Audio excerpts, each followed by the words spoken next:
welcome to the 7th episode of the Combined Impact podcast. I'm Nagila and I'm joined by Shari, and today we're going to be talking about misconceptions of love, which is kind of like a continuation of our previous episode's topic, which was dating white woke people.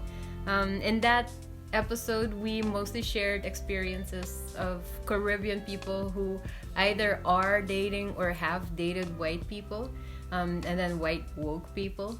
And today we'll be talking about love. Yeah.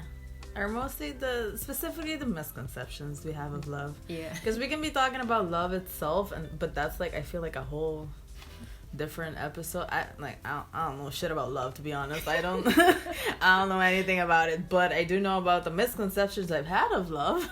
True. So I guess in this episode we'll just I don't know, try to get to the bottom of it.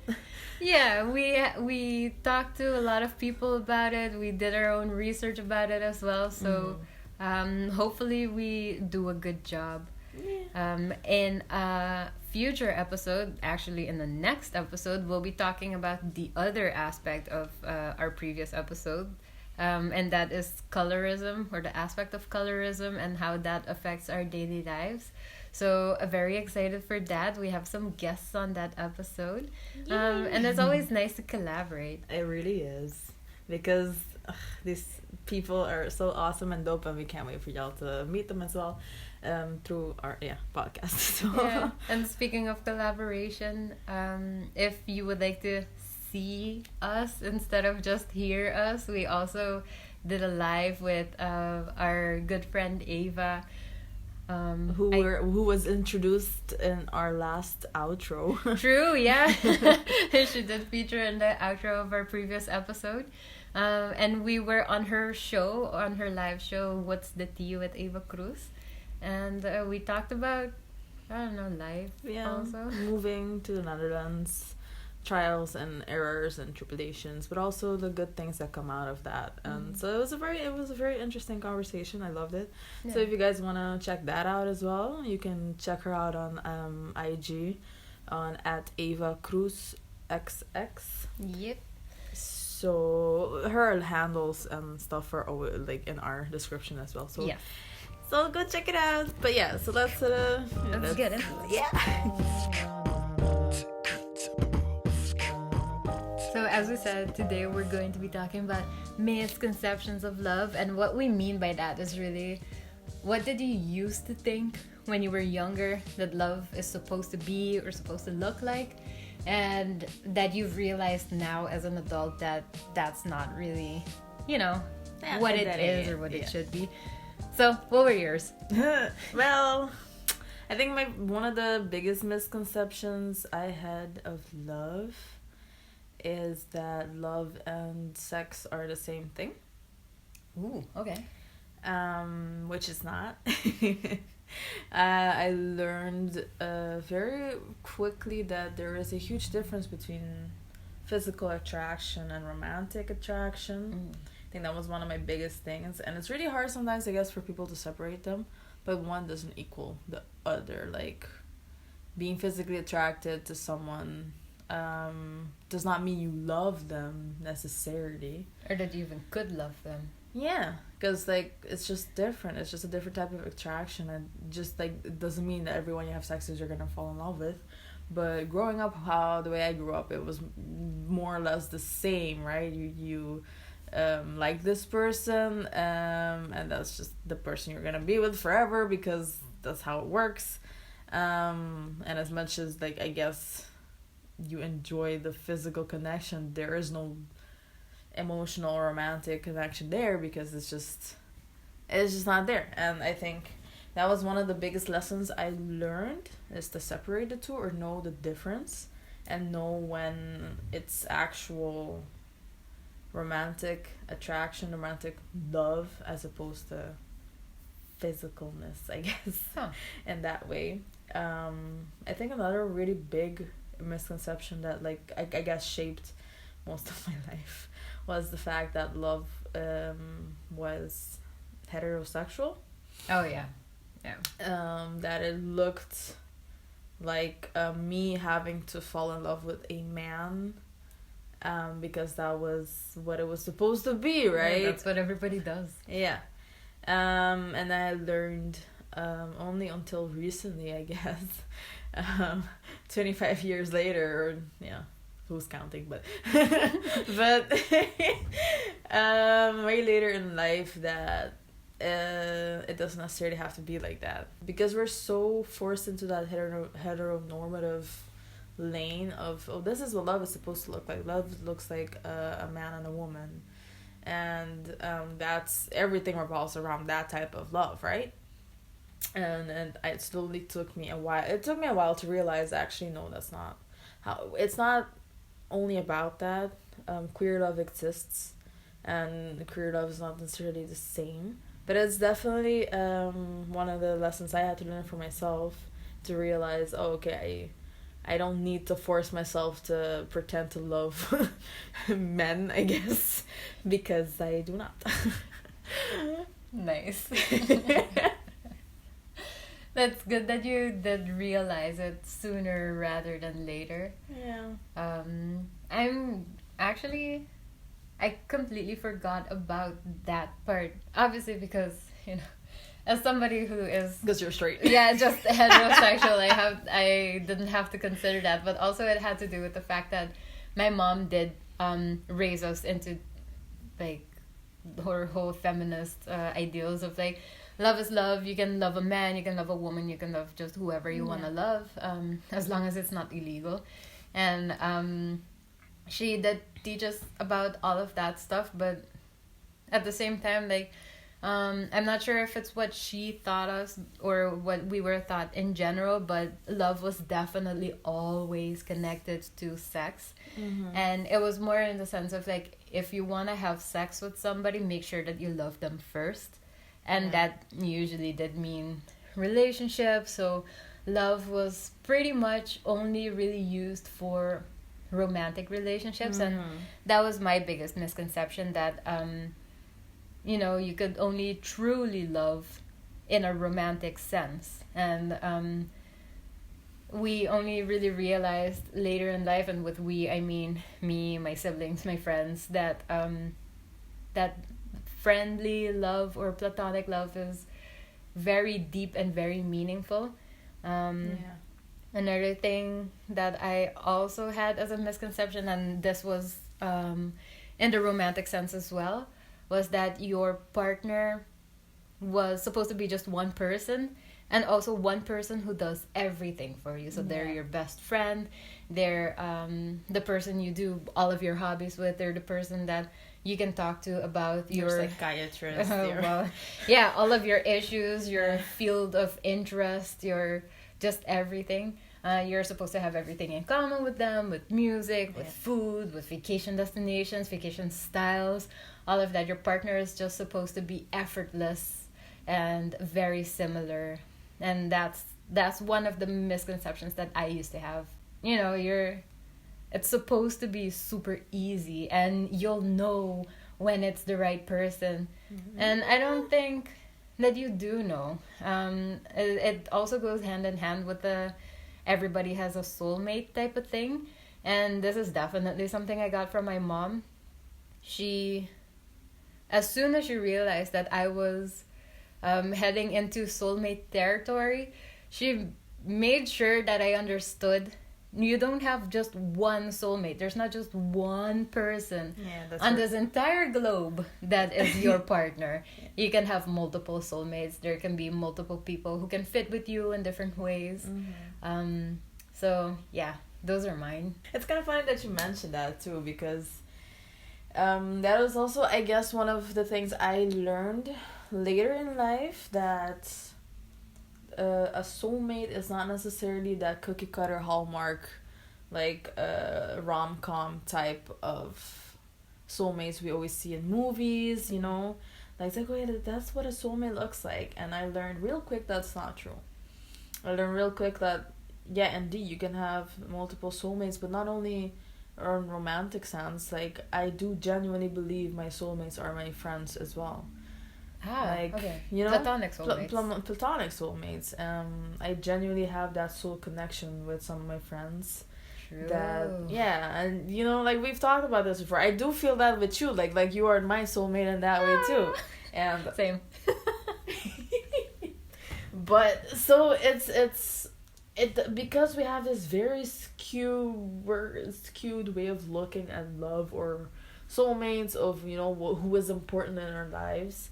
We tend to leave out that part of, you know, friendships and like you said, like just thinking that you're gonna be that one person, and that one person is gonna be there for the rest of your life. And it's definitely one of the biggest lessons I learned. That your soulmates don't look like we think they do, I think. Yeah, and not only the way that they've been served to us, I guess. Yeah, exactly. So that was one of the biggest misconceptions. I'm happy I kind of like let go of, because it does give you way more room to appreciate the people in your life and look at them differently and look at the roles they play in your life differently, I think. Yeah, because I don't understand why we so readily accept what other people tell us that something is supposed to be. Like, if you can feel, because love is something that you feel. It's not something that you can quantify in any way. You just know if you love a person or not. And it can feel different in different situations. You can love a friend differently than you love your mom, than you love your partner, than you love just anybody. But for some reason, when somebody tells us, this is how you know you love somebody, as if you wake up thinking about them and go to sleep thinking about them, then you know that you love them. But I don't wake up thinking about my sister and my mom and my friends and everybody that I love in my life at the same time, and I don't go to sleep thinking about everybody either, but I still love them. The whole idea of conflating love and romance had something to do with history that you told me some time ago. This, yes. You know what the funny thing is, when it comes to history, and I can talk all day about this because I love because it's your field. But we love to think of history as our human history as the one like how do you say that, a line that climbs up, like like society has like just continuously progressed since the dawn of times, which is bullshit, because evidence shows that ancient civilizations were just as advanced as we are right now, and that there was at some points in history even a decline in advancement or those type of things. So it was never like a straight line upwards. And that also counts for things like I just mentioned, for example, queer love, the way what relationships look like, who is allowed to love each other. Now we're still struggling with that fact that, you know, for example, queer people are still struggling with fighting for equality. But when we look back at ancient civilizations like the Greek times and Roman times, they were very much completely okay with that shit. They were like, oh, sad on orgies and all that type of shit. Love who you love, man. Love who the fuck you are. I don't care, man. I'm just gonna, you know. But you know, like it's very interesting to me to see the way that how we got to where we are right now when it comes to love and relationships. For example, romanticism. It is a ideal that came up around the 17th century. Do not like call me out on this. I haven't done my research properly, but basically around in the Middle Ages, people really started conflating like love and sex as one thing instead of and like really romanticizing it and romanticizing the whole ideal of relationships and marriage and stuff like that. Whereas before, people didn't even get married because they loved each other. They just got married because it was a smart decision. Yeah, it was how you transferred property. It was how you like climb up the social ladder. Yeah, social ladder, property transfer. So you know, those type of things were literally the reason. It was like it was a business transaction as opposed to actually, oh my god, I love you, you're my whole soul, you're my world, let's get married.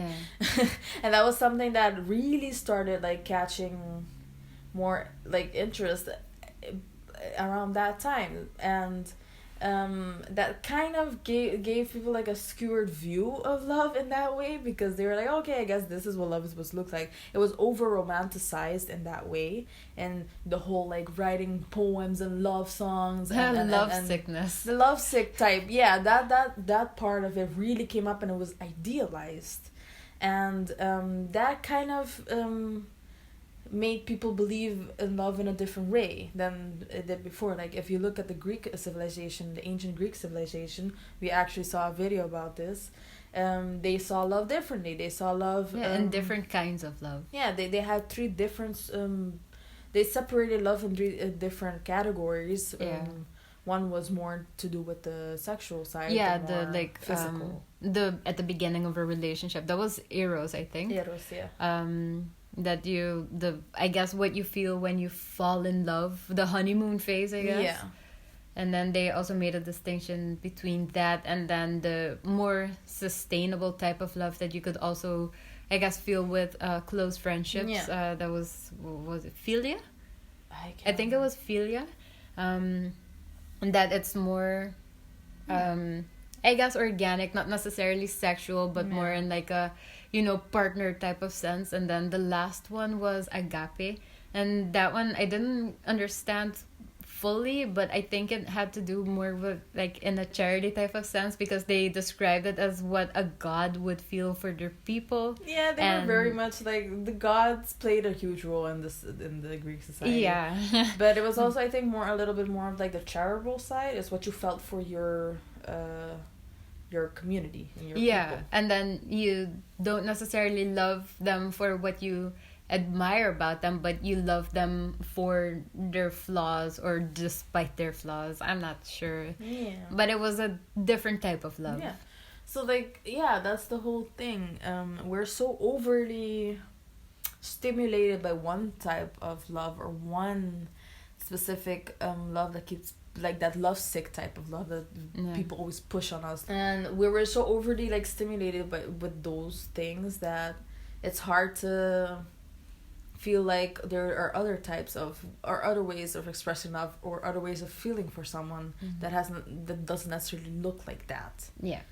And I think that's one of the biggest misconceptions too, like that we have. That, like, I guess we're just really good as people at comparing ourselves constantly with what we see others doing. That we tend to believe what we see in movies too, especially. We tend to believe, if I'm not doing it like this, if it doesn't look like this, then it's not real. Then it's not right. Yeah. When that's not the case at all. It's just different. Yeah, that's true. And like, not to knock rom-coms, I love rom-coms for some reason. But yeah, I don't know. I fucking love rom-coms. I love watching them. I love going on that journey with the characters. I can definitely already know from the beginning that this is fucking cheesy as shit.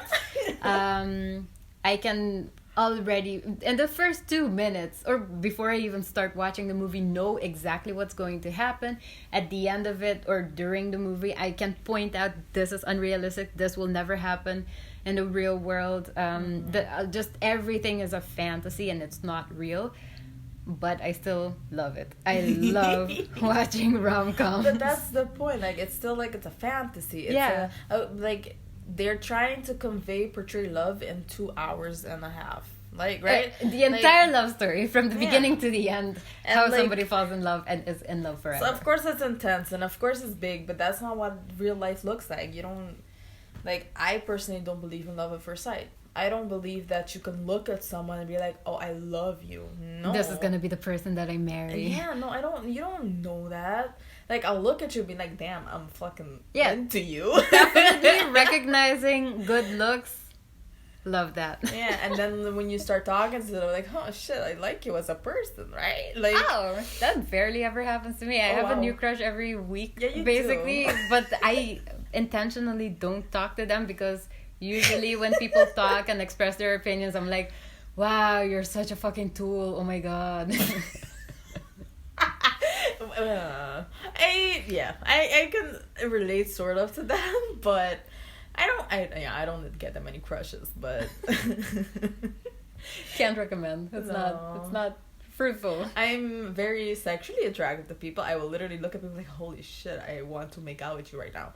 But not the crush type, no. Again, but that's why I said, like, I learned real quick because I'm that type of person to separate the two. It doesn't mean every person I'm attracted to that I'm gonna, like, be into romantically. Yeah. I'm just, like, sexually attracted to you, man. That's it. Like, yeah. I think that is definitely something worth talking about. Like, the difference between actual love and just sex, because that's also something that I knew about before and I accepted as truth, but for me I was always somebody who believed that sex is way better when you love somebody.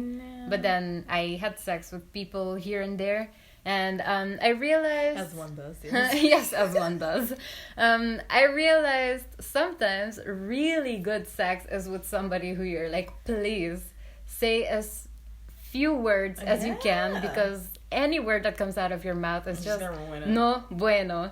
But sometimes you truly love somebody and the sex is fine. You enjoy it because it's a person that you truly value and you like spending time with, and you like seeing or knowing that they're having a good time, and so are you. But not that the actual physical feeling is like mind-blowing. Yeah. I don't know, like, it's difficult for me, because yes, I don't believe you have to, like, love someone to have good sex. That's sowieso. But I do think from my experience, what I have experienced in the past, that it does make a difference when it is a person you are completely, like you love, but also not necessarily only to do with love, but someone you feel completely comfortable with. Yeah, it's that you're element willing of trust. to, and that you're completely comfortable with giving over that your whole being in that form to them, because that's something that's a very vital part of intimacy as well. It's that intimacy part. It's the intimacy part, right? It's being so completely comfortable with someone that you completely give yourself over to them, and and there's no worry in your mind. There's no like, oh, but what if there's a smell, or what if I don't look attractive, or what if there's a sound. No, exactly. You're just completely comfortable. You trust them. And I do think that's something that you don't achieve that easily. Yeah, true. That's not casual sex type thing. So I do think in that sense, from my experience, it is different and really great. But I guess that's also one of the things what I couldn't stand about rom-coms in that way. But I don't know if that's the element of being queer that also plays a role. Yeah, maybe. Because I would constantly see these this love story that gets portrayed in rom-coms. It's a man and a woman. It's not it's a straight relationship. Yeah. And from my experience, it has nothing to do with like what I know from queer relationships. So I couldn't identify with that. I couldn't identify with that aspect. Okay. So, which is why I also thought, like, I guess in a way that there was something wrong with me when I was in relationships with men. It's like, I don't feel these things for this person. I don't feel what you're, I guess, supposed to feel, or what people tell you you're supposed to feel. Not that there's a way to feel about people, but it was only when I was in a relationship with someone that I was actually genuinely attracted to that I realized, it wasn't that there's something wrong with me. I'm not romantically attracted to men in that way. You know, so that completely shifted my views of what love was, because it wasn't what was shown to me growing up. There wasn't enough representation. But exactly that. So on that topic, like, what do you feel about the recent surge, and especially Netflix making more of an effort to display non-heterosexual love stories? I mean, it's always important. Like, representation is very important always. Yes. And it's very necessary. It makes a world of difference seeing yourself portrayed. Yeah. And that feeling of not being invisible and feeling like, oh shit, I'm not the only one. Yeah. But I do sometimes have a problem with the way same-sex relationships, especially female relationships, are portrayed. This is oftentimes way too sexual, or very fetishizing, or the male gaze. It's like the male gazy type of that. I'm like, I don't fuck with this. it's not portrayed authentically. Okay. And I do miss that part of the representation. It's like, yeah, representation is important, but the right representation also makes a huge difference. So basically what you're saying is just get a lesbian to write the part of the Literally. lesbian love story? Like, get queer people to write queer that love makes stories. so much sense. Like, it's not enough to have them represented. It's the same with, for example, sure, you have a movie that is predominantly female-led, but if the whole cast and crew and the director is male, you're still gonna get a male gaze type of movie. Yeah. So let females, let women, let you know, let lesbians, let queer people, non-binary people, let them write the Yeah. fucking scripts of their own story. Yeah. Fair enough. Like, that's very important. It's very frustrating because I think that's one of the things queer people have to deal with more, is not only like not understanding that our love might be on a different scale, but also dealing with all of it that comes around it. Because a lot of the times we can't love safely, or just exist in relationships without having to deal with so many things around it, like homophobia and self-hatred and all the things that come with being who you are in a society that continuously tells you there's something wrong with you, or doesn't give you the rights you deserve and stuff like that, or just the space to even wonder about yourself. Yeah. So what you see a lot of the times is like there's so much of the internal struggle going on as well, that it oftentimes makes it harder to be in relationships with each other. Those type of things all play a role, I think, way more in queer relationships than they do in because heterosexual people never have to deal with that, like, internal struggle of, like, is this allowed, is this okay? Just coming to terms way later in life with the fact that you aren't following the instructions that were given by just everybody around you. So that's such an unfair thing to also have to deal with while you're trying to figure out a relationship. And in this sense, we're also talking about like a monogamous relationship. But you mentioned a few minutes ago the difference between being, for example, heterosexual or homosexual and heteroromantic and homoromantic. And I think that's also a good difference that we have to mention quickly, and that's basically just that for example, you are sexually attracted to men and women, but you're more romantically attracted to women, whereas I'm sexually and romantically attracted to men. But then there's also an extra layer of, like, you can be romantically or sexually attracted to somebody, but you can also be like demi-romantic person, which means that you do fall in love with people in the relationship romantic type sense, but not as quickly as other people do. You always have to have like a base of friendship and just regular platonic relationship before you can start building romance on top of that.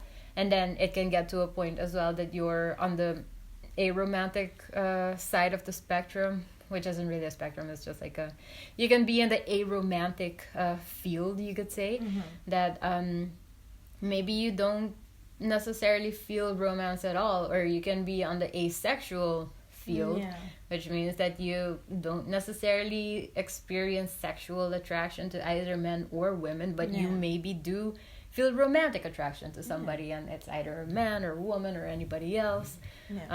So that's definitely a whole other discussion. That's a whole other discussion. But I think what you mentioned is also very important. The whole aspect of not one romantic relationship has to look the same. Like, you don't have to. Some people are in a relationship and they don't need to, like, I don't know, talk with each other every single day or live in the same space. That's like, definitely one of the most common misconceptions. Like, I remember, I think it was this week or last week, I was scrolling through Twitter and I saw this post about this girl.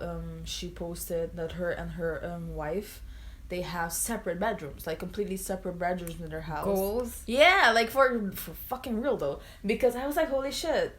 I never thought that's a possibility because you don't think about those things. You don't think about, I mean, when you're in a relationship with someone, you're supposed to live together, right? You're supposed to sleep in the same room, bed. in the same bed. But they were like, nah, I have my space. This is my space. This is the way, this is my bedroom, my sanctuary, and this is hers. And sure, we sleep together, but there are times it should be normalized too, like there are days I'm like, I'm gonna sleep in my bedroom tonight, and it shouldn't be a bad thing and a meeting. Oh, you don't love me anymore? No, I just need my space. I just don't have to spend every single minute or second with you to prove that I love you. I mean, side note though, with the current housing market, it's incredibly difficult to get a space with 2 bedrooms, but in an ideal world, yes. In an ideal world where we but that's all those little things it made me think too, like, damn, because from experience, like, I've only been in love once, really, and I didn't understand what it felt like or what it meant because I never felt it before, obviously. And it was only after the fact, it was literally like after that relationship ended that I realized that, oh shit, I really was in love with the person, or I am in love with the person, because it was nothing like I felt before, and it didn't make sense because it wasn't what I thought it was supposed to feel like. Because, sometimes, a lot of times you think, oh yeah, when you're in love with someone, it's supposed to feel like fireworks. It's supposed to be this big bang. It was supposed to be like, all of the butterflies. To be very obvious. Yeah, and it really wasn't. It was not at all. And I was like, I don't understand any of this. What is happening? Wow. But like, I can't even describe it still because I feel like, I don't know, love is not really something you can describe because it's not the same every time. It's just... Exactly. But like, the way it felt like with that relationship, it was more of a slow simmer. Like, it was a slow build up. I think the best way to describe it is it kind of felt like a homecoming. It was like feeling so completely at ease, and just like, it was that peaceful aspect. It felt just like very safe and natural and just calmness and peace. And so instead of fireworks and gunshots, it was just like a slow build up of safeness and just being completely at ease with, and being completely feeling like I was completely able to be myself without any restrictions or restraints, and feeling completely, and again that's I guess that unconditional and unjudgy type of love, where you can literally just exist as who you are without the fear of being judged or so basically that's kind of how it have felt for me. And that wasn't again, that wasn't what I expected it to feel like, because you were expecting fireworks and all of the romantic cheesy shit. And it wasn't it wasn't there. Of course there were always those moments where oh my god, this is so gross fun. Cheesy stuff. But it wasn't that 100% of the time, or not even 5% of the time. It was very rare, but the rest of the time was just that continuous sense of peace and calmness, and it was just nice to exist in the person's space, and just so it wasn't necessarily that and it made you want to continuously be around them to still to have that feeling, So, and that was nothing I ever felt before. But that's when that's what I learned about that relationship specific, because I don't know if it's gonna feel the same way in the future with other partners. Maybe you're gonna experience a different type of love with exactly else. But that was for me that moment of oh, okay, well. So that was, I guess I really did have a misconception of what I thought love was supposed to feel like. So, and that was really funny, because that I really learned a lot from that relationship, which I'm still learning, and I'm still processing a lot of those feelings. But it's definitely have helped me grow in that sense, that I let go of all these expectations and misconceptions that I had, or that I thought I was what I was supposed to be for someone else, or what I was supposed to do, and I didn't have to do any of that. I didn't have to, so I think that was that was a beautiful thing to experience in that way. I wish I could experience it at some point. Thanks for sharing that. That was really nice to hear, and that's also how you can see that sometimes you just end up being in love and you don't realize because it doesn't match up with what you've been fed that love is supposed to look like. And that's why I think it's so important to dispel those misconceptions, because you can't possibly know ahead of time how one specific love between you and somebody else is going to look like.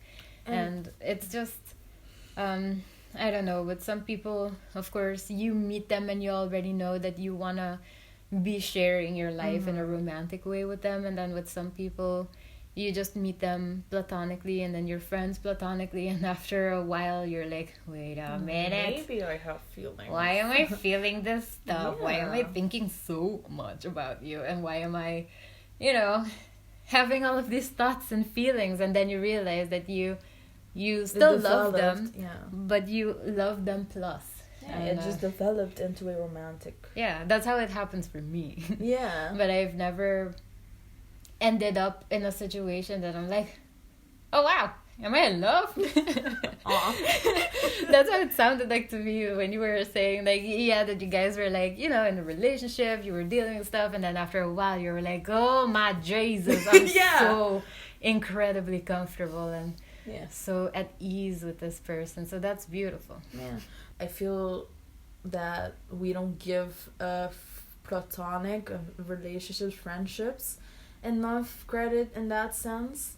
No, they're so underrated. Yeah, because they're the most important love relationships that I have. I personally feel if I'm ever to have a life partner in the future, if I cannot be best friends with them, if we do not have that good base of friendship, that I can't possibly be with them or love them even further than that, because that's the basis of it. Yeah.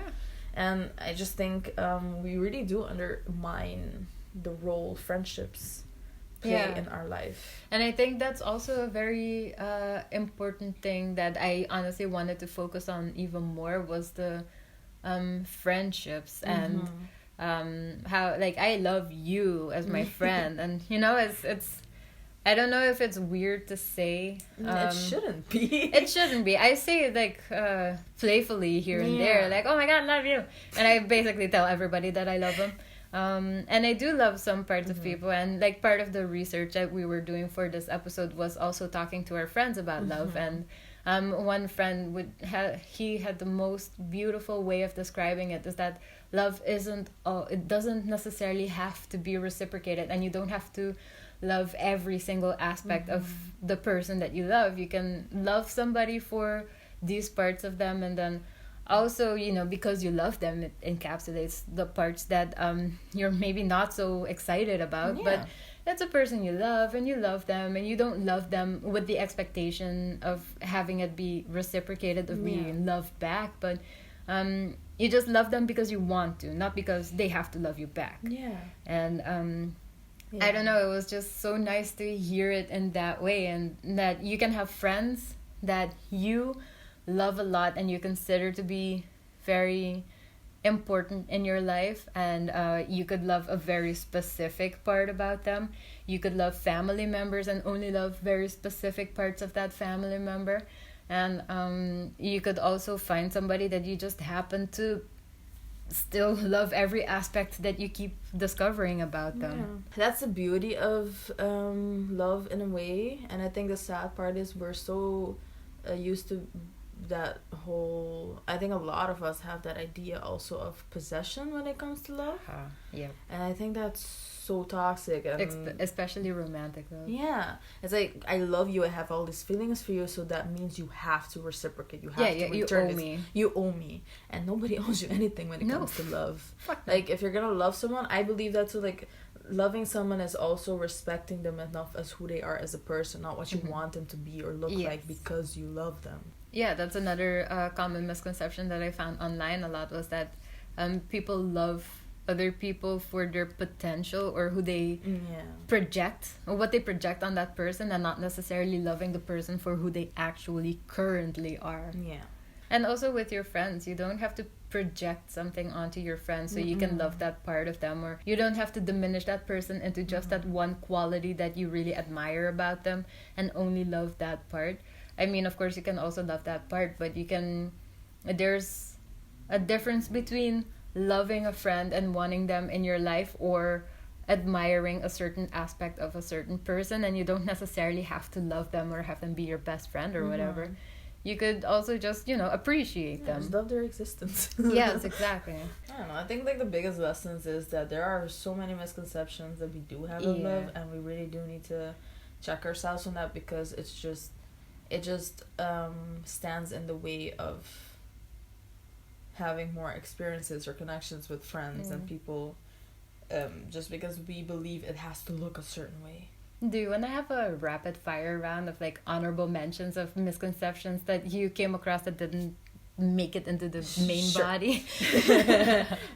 Yes. There's the one that my sister told me, that there's the misconception of two halves of a whole. So that you have to find your other half, when technically you're just like you're a whole person, and the other person is a whole person as well, and you just complement each other in certain ways. You don't necessarily have to have everything in common, but you enjoy each other's company. And another one that somebody mentioned was the whole muscle memory thing, in the sense that you maybe are used to having some toxic traits, and that when you're in a relationship, ideally you would never act in certain ways again. But of course, I mean, if you do things, or if you have been raised in a certain way and everybody treats you a certain way, traumas, then I mean, it's easy to act in those ways. And of course, afterwards you could be like, this is definitely something I'm working on, and I realized as soon as I said or did that,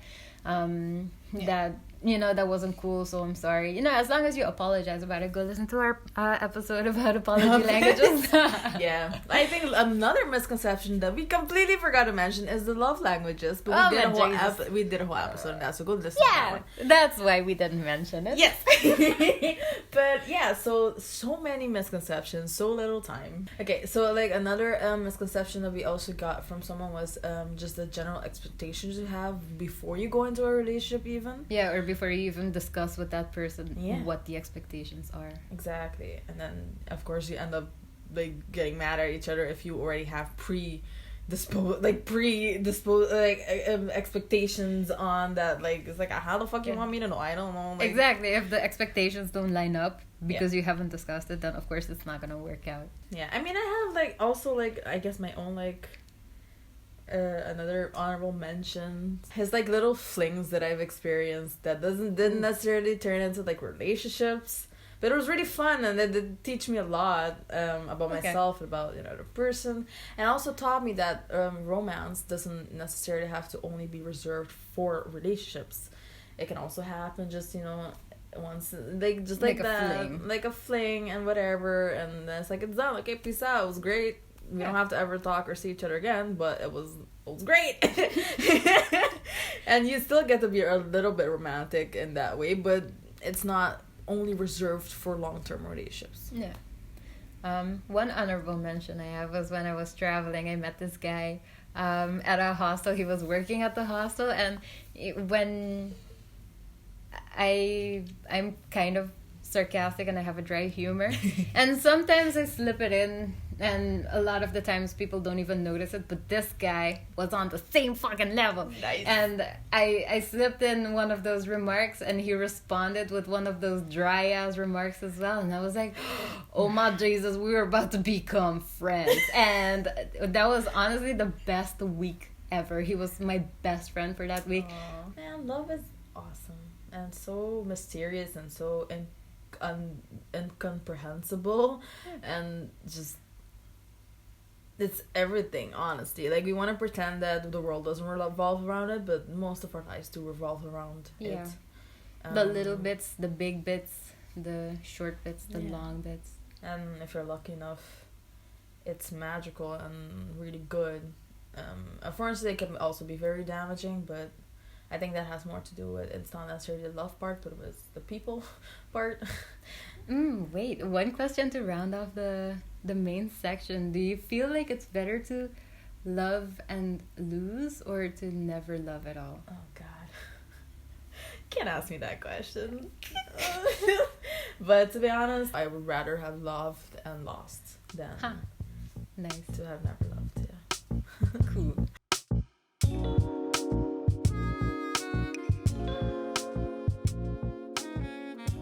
All right. So, as always, we reserve this part of the episode to showcase one of our island peeps, one of our artists, one of our creatives. And today we're very excited to feature our very first SXM artist from St. Martin. And Shadi will tell us a little bit about him in a minute. But I just wanted to address that because it's more difficult for us Aruban ladies to find people from the SSS Islands. We had to recruit the help from our good friend behind the abcsss.creatives account on Instagram. And she hooked us up right away. She had a whole list of artists that we could choose from. So at least now we're gonna be set for the future. We're gonna approach all of these people. But for today, Shadi will be talking about this person in a bit. And I did want to address that you may notice that the audio quality of this part of the episode is a bit shady, but that's because we're doing it via Zoom. It's just to spice things up, no Yeah, real why reason. not? We make it easy on ourselves, huh? But yeah. So I'm really happy and excited to introduce Dunzo, who is a self-produced artist. He's an independent rapper and vocalist from the island of St. Martin, and his music career began in 2018. But it wasn't until he released his single No Stalin Chip that he started to gain attention of audiences across the globe. His latest single, Reckless, has also gained him attention and local buzz throughout the Caribbean, Europe, and across numerous other countries. So I am really excited for that. Really excited for him. We listened to this number multiple times. And Yes, definitely. so We kept good. listening over and over. And I know all my island people who have a deep appreciation because this music style is a little like soca vibes, and Yeah, I know it's just my Korean people will love. appreciate this number very much because I do. I'm obsessed with this number now. So Yeah, and the video clip is also so cool. yes, it's oh my god, man. Y'all should check it out. Definitely check it out. Yeah. We All of his links will be below. yeah, as usually we always link up our artists on our Insta page as well. So if you are listening to this episode a little bit later in the future, always know that you can always go to our Insta page and find information about artists that we feature. So yeah, go follow us and follow Denzo as well after you listen to this very cool song.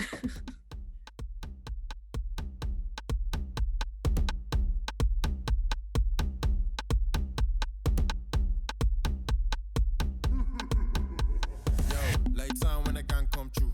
Reckless, got eyes on two. Pick and choose, pretty girl like you, but they still stay true to the red, white, blue. My time made a big bad wolf. Transform when the moon shine full. Come in the band when you right hand up, look down, got eyes dangled. Head down, bend low, back shot. Take jam, just freeze and drop. Hands on knees, don't tick, just talk. Just roll it round, back door unlock. I going home, mash up. Bluetooth got me pack up. The sun got me bun up. Trouble and we link up. We mad, reckless. We getting our reckless. Wet fit, we the wettest. Keep the girl on lock, cause I bad. Reckless. We getting our reckless. Wet fit, we the wettest. Keep the girl on lock.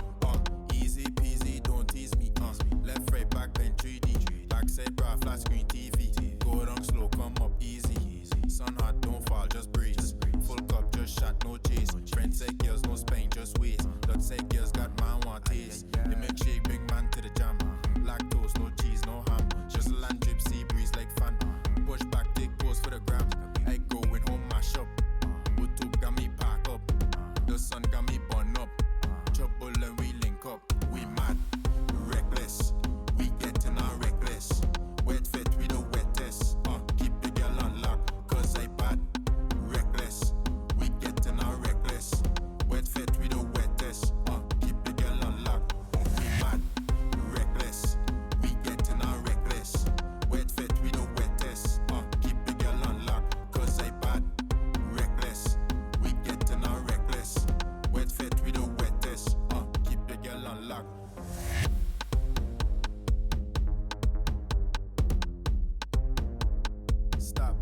some mad thing doing so.